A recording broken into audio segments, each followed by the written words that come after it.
Hello, I'm Paul Beckwith. This is a looping video showing the umbrella cloud that's generated by the underwater eruption of the Hunga Tonga Hunga Ha'apai volcano.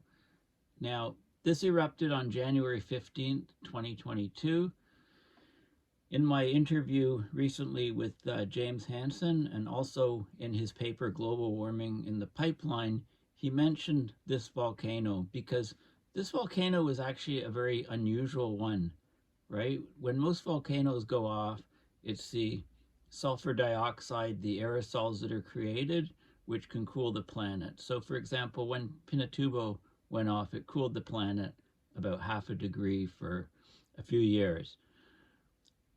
This volcano is different because, it was a massive volcano, but it was an underwater volcano. In fact, the top of the caldera, which erupted, was about 150 meters underneath the ocean surface. And that's the kind of a sweet spot for the volcano, because if it was deeper, the eruption wouldn't have penetrated the surface so much and had so many impacts above sea level.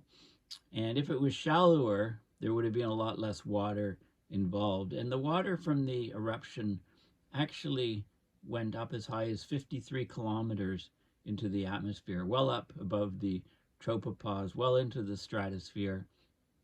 And that water vapor that was ejected or injected into the stratosphere has a warming effect on the planet, because it traps heat.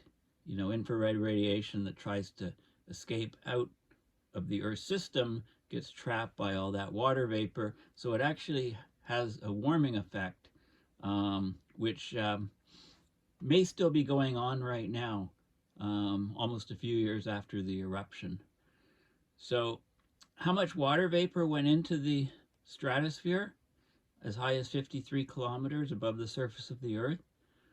Well, a massive amount. In fact, the most people have seen for any volcano, any recent volcano, and the water that was injected high up into the stratosphere was picked up and detected by microwave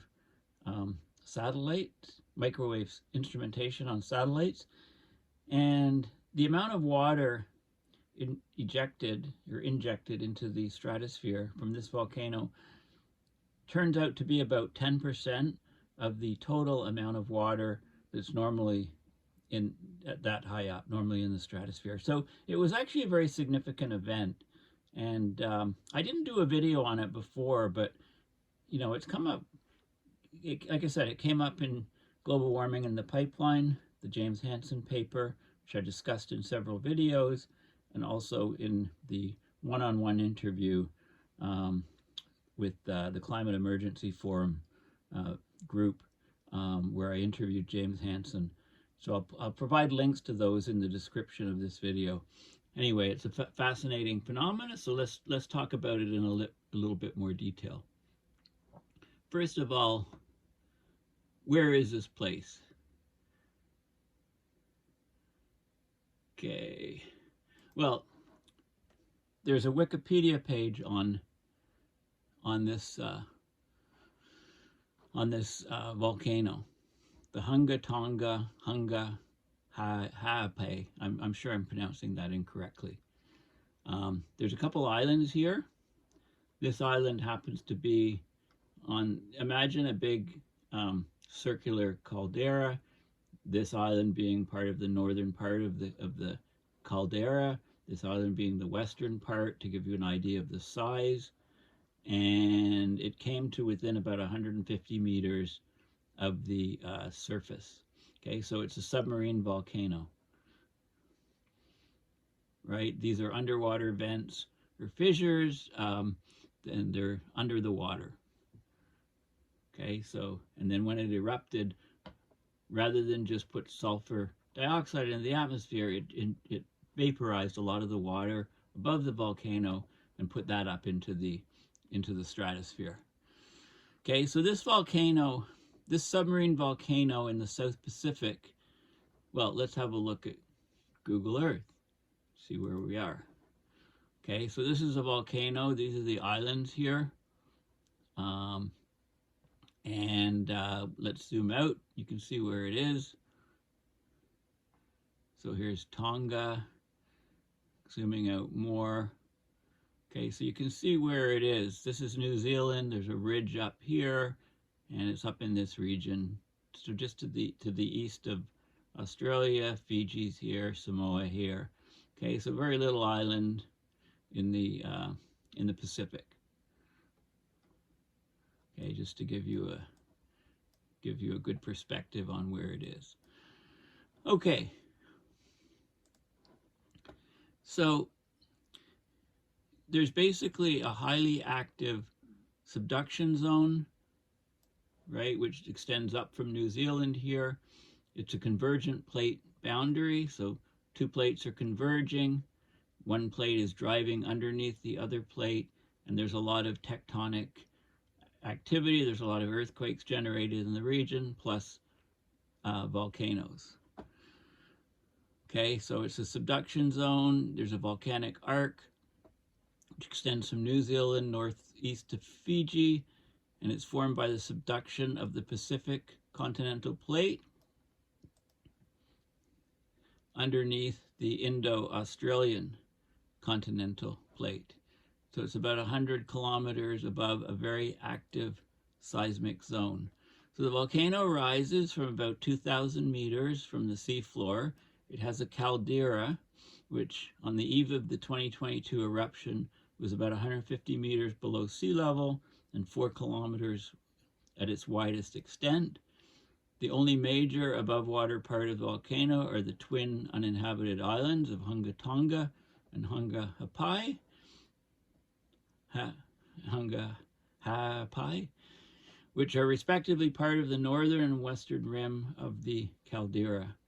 As a result of the volcano's eruptive history, the islands existed as a single landmass from 2015 to 2022.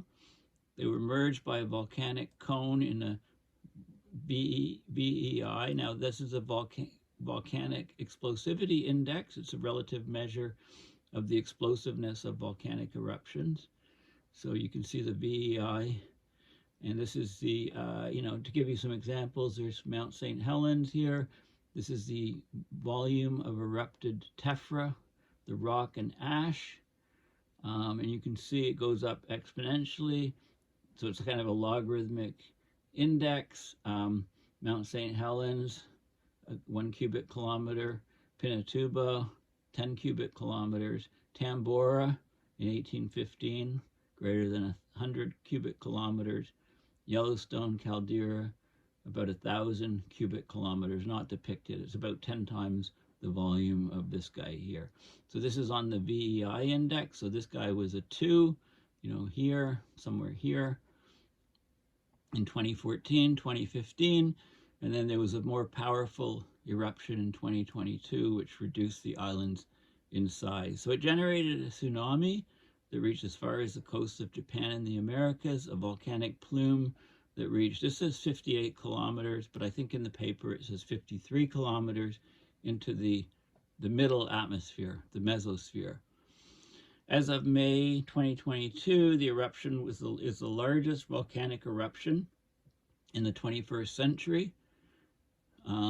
It had previous major explosive eruptions in the late 11th or early 12th century, possibly in 1108.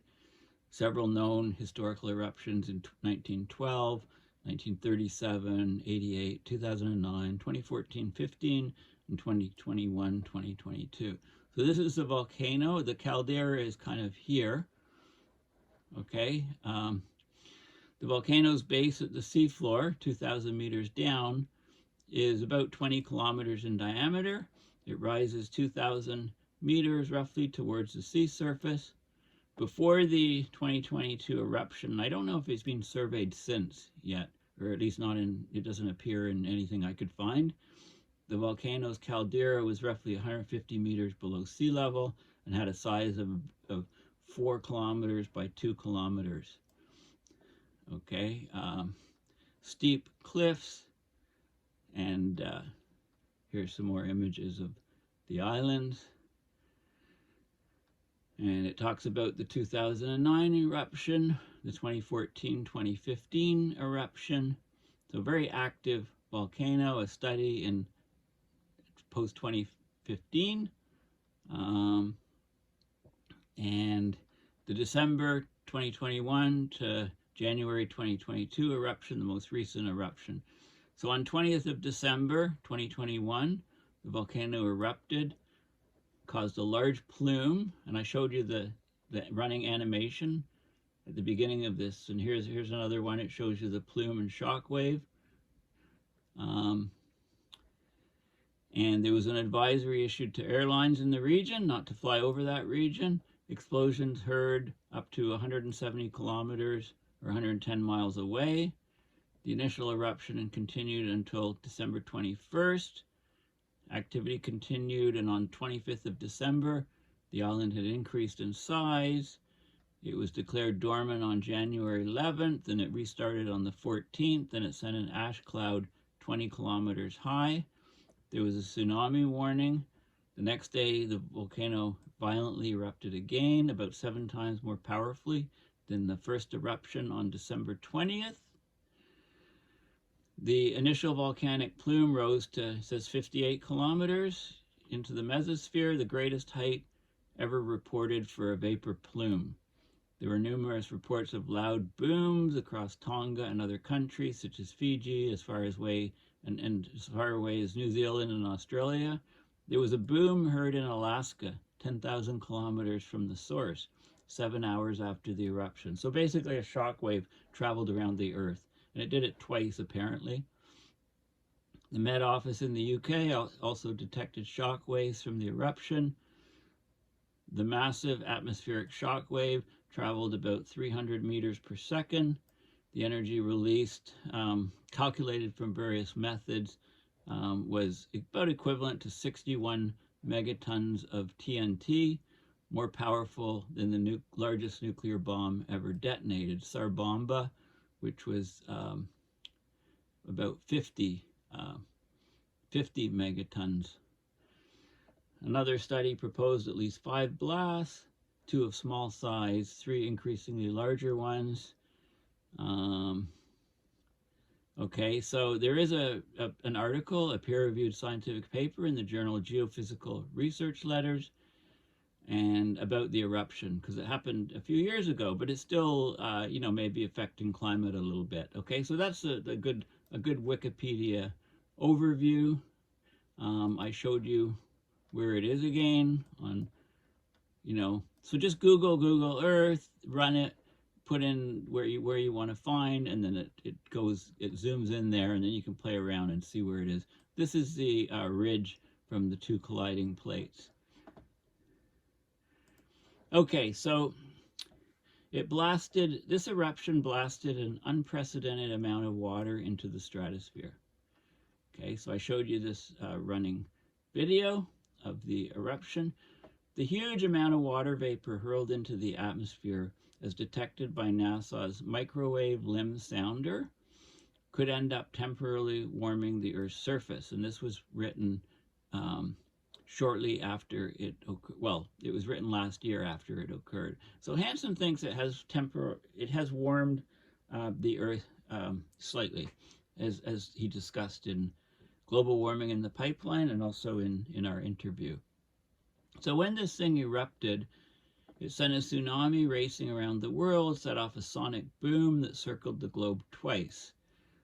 The underwater eruption blasted an enormous plume of water vapor into Earth's stratosphere, enough to fill more than 58,000 Olympic-sized swimming pools. And we all have watched the Olympics, so we know roughly how big an Olympic-sized swimming pool is, right? 58,000 of them. The sheer amount of water vapor could be enough to temporarily affect Earth's global average temperature. Remember, this was written last year, so it has affected it slightly.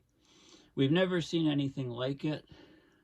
There was a new study, which I'll show you in a minute, looking at the amount of water vapor that the Tonga volcano injected into the stratosphere. the layer of the atmosphere between 8 and 33 miles high, or 12 and 53 kilometers above the Earth's surface.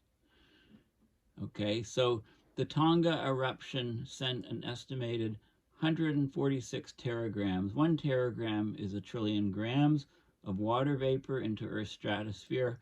That's equal to 10% of the water already present in that atmospheric layer. So in the stratosphere, there's about 1,400 teragrams.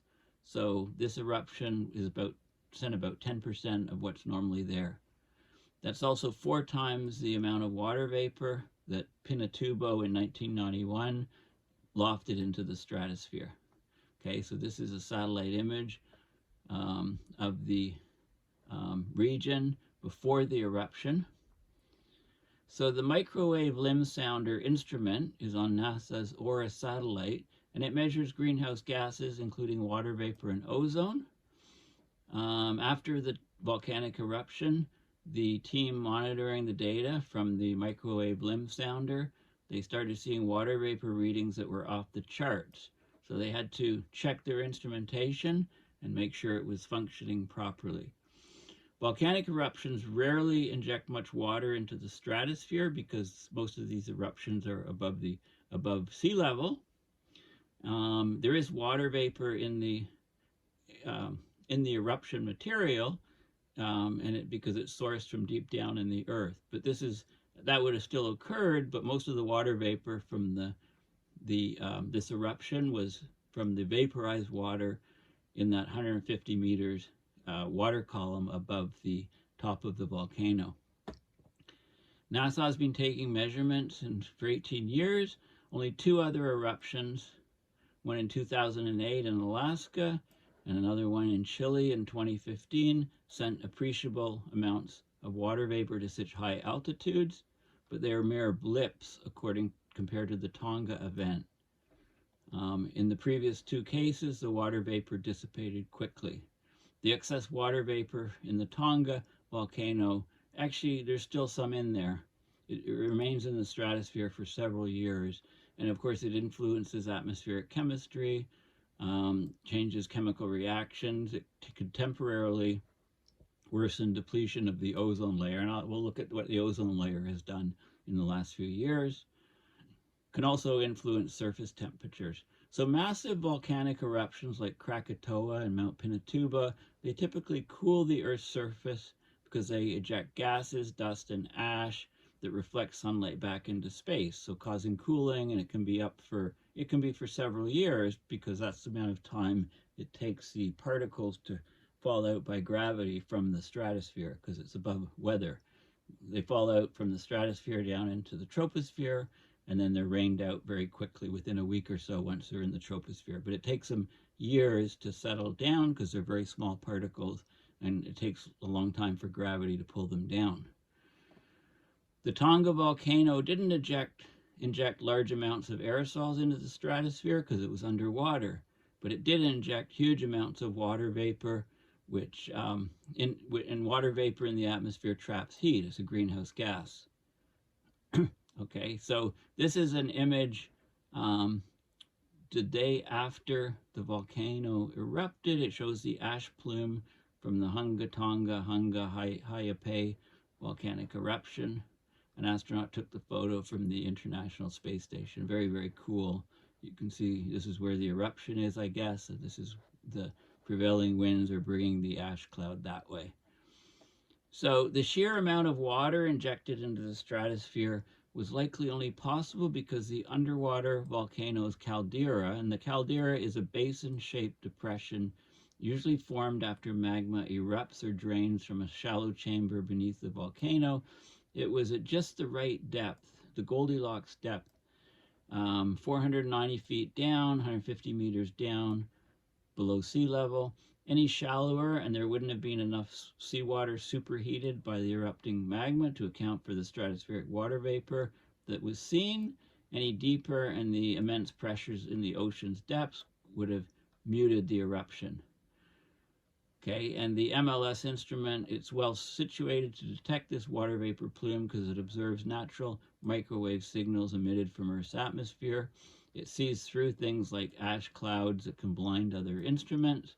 So it's the only instrument with dense enough coverage to capture the water vapor plume, and it wasn't affected by the ash. And then it could monitor the plume over time. So let's have a look at the plume over time. First of all, the ozone hole. 2023 ozone hole ranked 16th largest.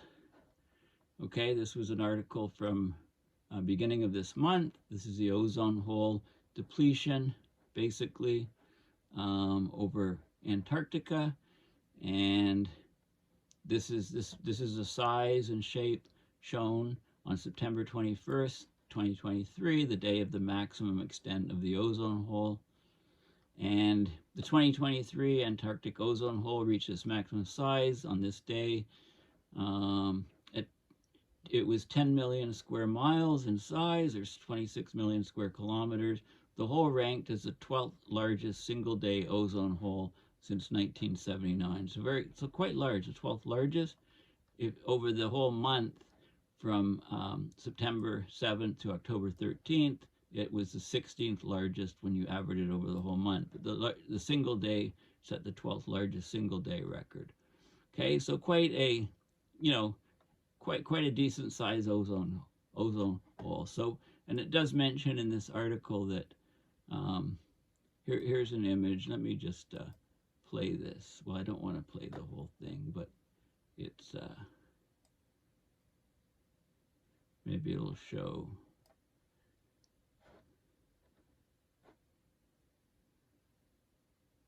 The ozone hole forming. Anyway, it's a very cool video, so you might want to, just Google this article and have a watch. Okay, it's called 2023 ozone hole ranked 16th largest, NASA and NOAA researchers find. There is a little mention here of the volcano and possible effects. It says, the Hunga Tonga, Hunga Ha'apai volcano, which violently erupted in January 2022, blasted an enormous plume of water vapor into the stratosphere, likely contributed to this year's ozone depletion. It would have enhanced ozone depletion reactions. If it hadn't gone off, the ozone hole would likely be smaller this year than it was. Okay, so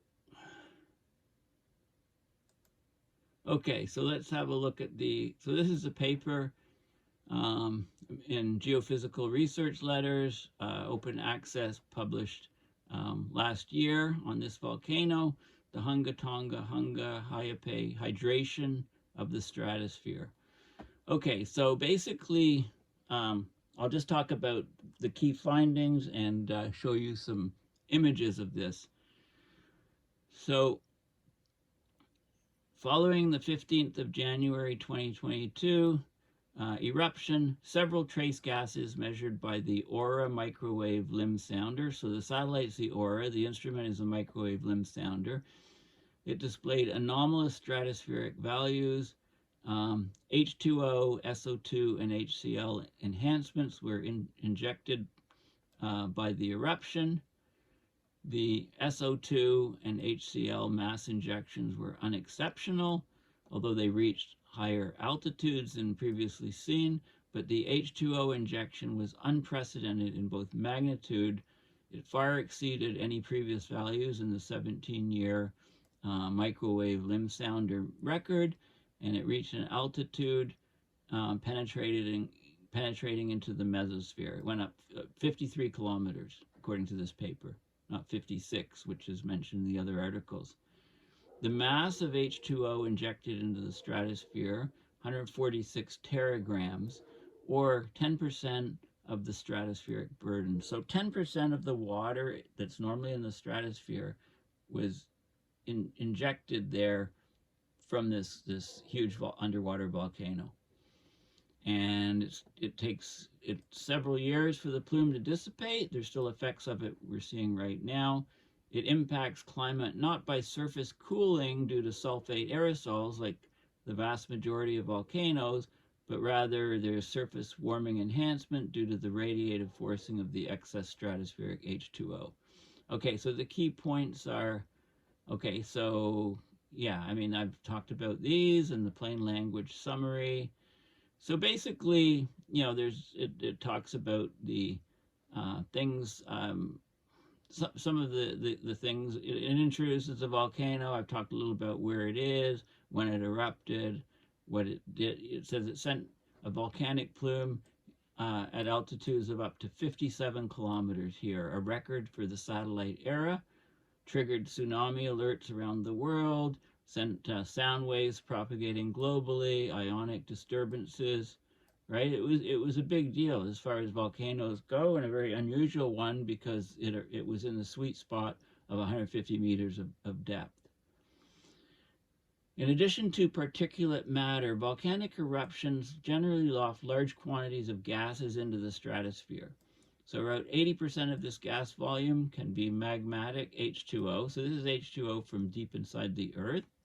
90% of the volcanically emitted humidity is also usually removed by condensation at the cold point tropopause. So it doesn't get up past the tropopause.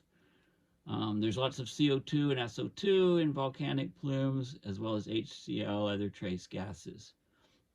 And the SO2 reacts with H2O and OH to form sulfate aerosols that reflect solar radiation, lowering the surface temperature. Like Mount Pinatuba, 1991, it put an end to several years of globally warmed surface temperatures, right? About half a degree for 2 or 3 years. The composition of the Hunga Tonga, of this plume, is unprecedented because the eruption injected vast amounts of water directly into the stratosphere. The caldera, it's at 150 meters below sea level, so water in contact with the erupting magma at temperatures of 1100 to 1470 Kelvin was superheated. So superheated water that in that 150-meter column, explosive steam, huge uplift of that into the stratosphere, 53 kilometers or 57 kilometers high. So the measurements kind of went off the chart, so they had to verify their instrumentation. So this is showing, this is where the eruption was. There were measurements here. So the blue line is one of the curves, and the other blue line, dark blue point, is the other blue line. So not much there, but this is water in parts per million by volume, and you can see, these other curves that were taken along here, peaked to, quite high levels of water. This is measured on a transverse scale here. The eruption was here. Different days, measurements on different days show you the movement of the water plume, if you like. More data here. They followed it. They looked at SO2. They looked at HCl, and they could detect increases, but they were kind of, they've been seen before. They were just high up. Okay, so, but the water vapor injected into the stratosphere was unprecedented. Okay, this shows you some data. I believe this is from 2005 to present day, basically. And you can see, so the HCl, this is from various eruptions. So the HCl wasn't too unusual. This is the Tonga eruption. SO2, is high, but it's been high in some other eruptions. This is the water vapor at altitude where the pressure is 68.1. Okay, so you can convert that into altitudes. This is lower altitude, higher but not huge. But if you go up higher, lower pressure, huge spike. And even lower, even higher, massive spike, almost nothing seen in the background, and very, very high. This is up near the 50 odd kilometers, I guess. Very, very high amount. So very unusual event for water. So there weren't vast amounts of either HCl or SO2 put in the stratosphere. The total mass of stratospheric SO2, about 0.41 teragrams. Previous eruptions had about 1 teragram Pinatuba was 17 teragrams of SO2. So it wasn't an SO2 event, right? The SO2 was quenched by the seawater. The only unusual aspect of the SO2 was its injection height. Normally it doesn't go any higher than about 20 kilometers, 21 kilometers, but this went up about 30 kilometers. Enhanced values at 35 kilometers. The HCl injection was also unremarkable, but you know, the only unusual thing was its injection height, 24 kilometers, whereas before it was only about 18, 19 kilometers. In contrast, the magnitude of the water injection is unprecedented. So there's three natural pathways for direct injection of water vapor into the stratosphere. One of them is overshooting convection. It's if convection is so strong, it overshoots the tropopause and goes up into the stratosphere. Another way is pyrocumulonimbus storms. So wildfire clouds. Huge wildfire, very, very hot, a lot of convection. The overshooting convection is mostly from normal type thunderstorms. The third way is volcanic eruptions. The previous stratospheric H2O record measured by the instrumentation was 26.3 parts per million by volume at 100 hexapascals from an overshooting convective event in August 2019. Spanned thousands of square kilometers, persisted for several hours. Two pyrocumulonimbus storms stand out in the record: the 2017 Pacific Northwest fires and the 2019-2020 Australian New Year's fires. Only the Australian pyrocumulonimbus injected enough H2O to allow an accurate measurement of mass. It injected 19 teragrams of water vapor into the stratosphere.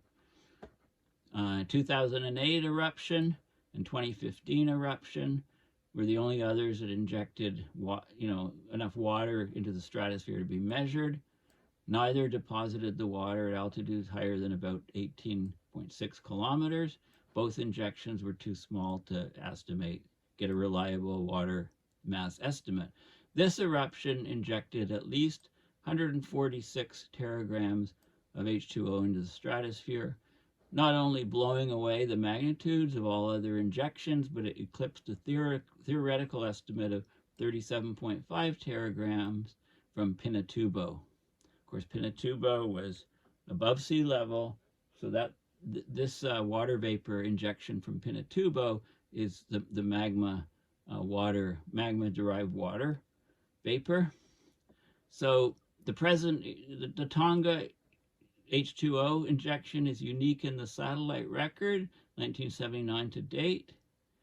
And this enhancement, or this injection of 146 teragrams from Tonga, it's about 10% of the estimated stratospheric H2O burden, which is about 1,400 teragrams. And the H2O plume height far exceeded that of any other injections in the record. Now, how did the plume move once it was put into the atmosphere? And here's some data of how it moved. This is January 15th, 16th, 22nd, February 5th, March 31st. Basically water in the atmosphere. You can see it here. You can see it spreading around the planet.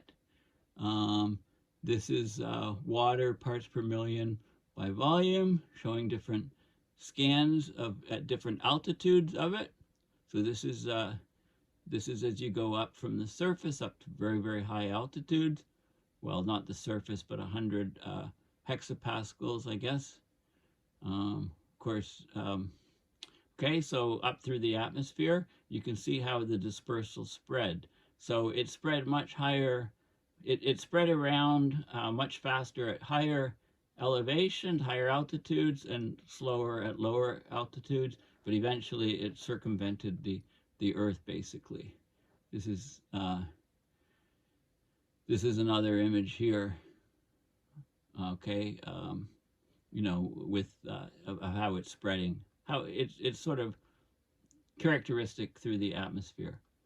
Okay, so basically the importance of stratospheric water vapor is well established. It affects stratospheric chemistry, dynamics, atmospheric radiation.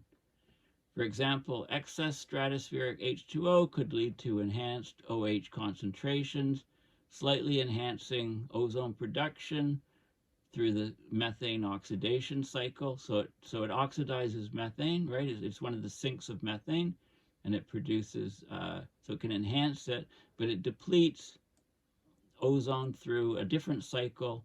There's a net decrease in ozone when you get more water vapor in the atmosphere.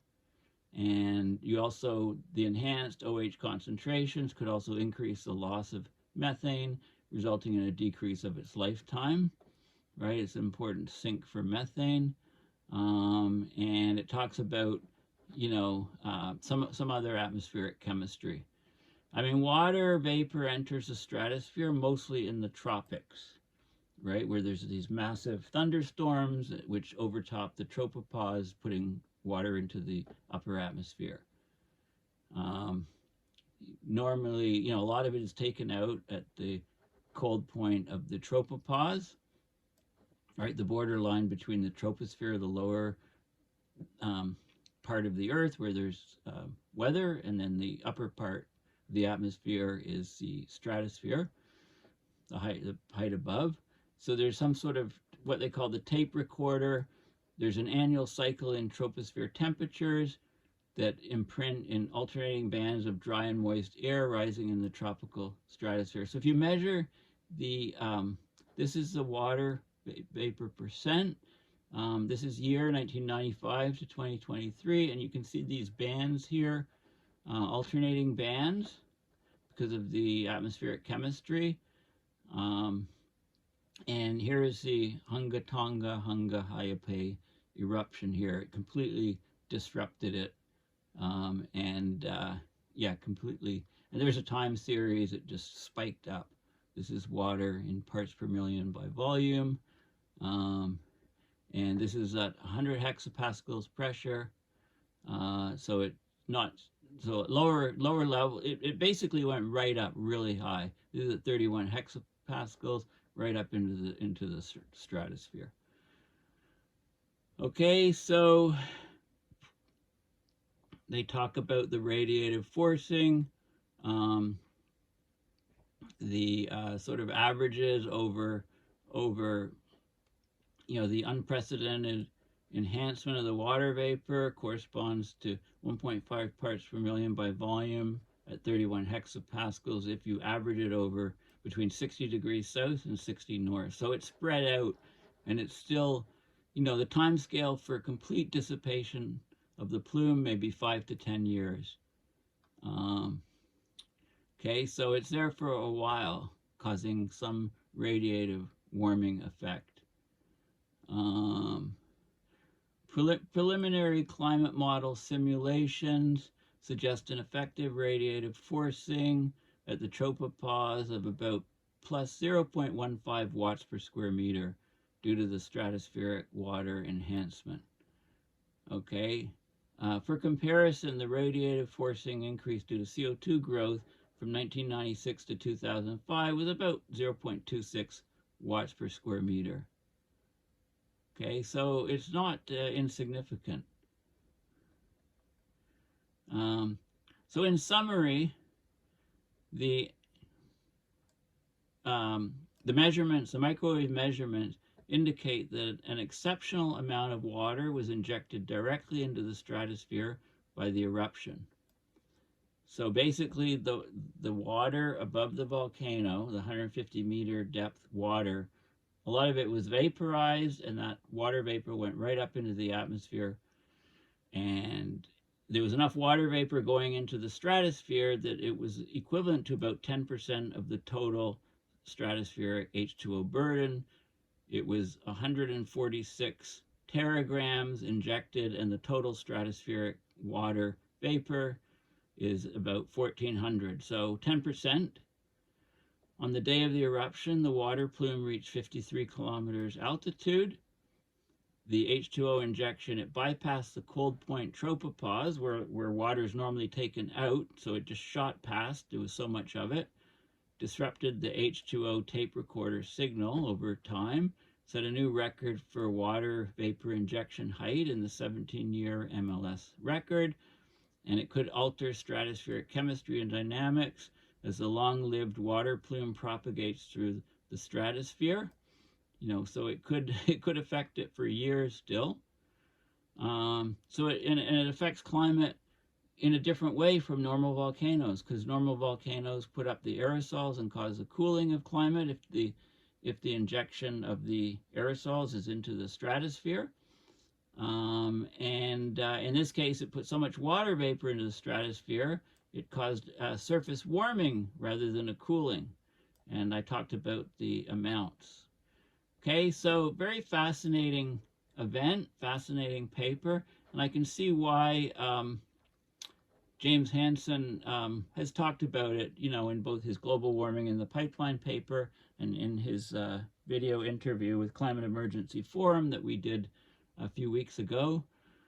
Yeah, it's really, really neat and interesting stuff. And I didn't talk about it when it occurred, but because Hansen mentioned it a bunch of times, I thought I should, research it. And I got so much fascinating information, I thought I, just wanted to share it with you. So thanks for listening. Please consider going to my website, paulbeckwith.net, and donating to my PayPal account to support my research and videos. Thanks again, and bye for now. Oh, and I should just point out that it's now 11 p.m. It's 11:14 p.m., November 29th. That's Eastern Standard Time. I'm in Ottawa. And you need to add, if you add 9 hours to that, it's 8:14 a.m. on November 30th, which is the opening day of COP28 in Dubai in the United Arab Emirates. So I'll go online and see if anything's happening. I know King Charles is going to speak at the opening event, and I think the Pope was supposed to be there, but he's been ill. I'm not sure if he's attending. And unlike other COPs, the world leaders are supposed to meet at the beginning to kind of give all their policymakers and representatives the push to actually negotiate. So lots of videos will keep coming in the next few weeks. Also, the American Geophysical Union is having a science conference, and there's a lot of new climate stuff. So that's going to be pouring out in peer-reviewed science. So I'll be have a lot to cover over the next few weeks. Okay, well, thanks for listening, and bye for now.